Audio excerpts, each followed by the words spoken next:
হ্যাঁ, তো কি করছো গো? তোমার জন্য একটা গিফট এনেছি জানো? গিফট এনেছো? এই দেখাও দেখাও। দাঁড়াও দাঁড়াও, বাবা তুমি একটু আমাদের অপেক্ষা করো। গিফট এনেছো? এই হ্যাঁ, দেখাও। হাতটা বাড়াও, খুলতে দাও আমাকে। ঠিক আছে। বাবা কি আমার সৌভাগ্য, আমার জন্য গিফট এনেছে। নেল কাটার এনেছো আমার জন্য? হ্যাঁ।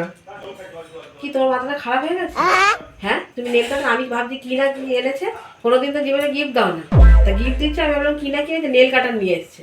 আর ব্যাপারটা কি বলো তো, তুমি যখন আমাকে মারো না, আমার বড্ড নখের আঁচড় লেগে যায় চারিদিকে, জানো তো? দাগ হয়ে যায় চারিদিকে।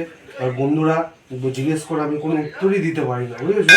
তাই ভাবলাম এইটা নিয়ে যাই, নখগুলো তোমার কেটে দেবো, তুমি যত ইচ্ছা করো, কোনো ব্যাপার নেই।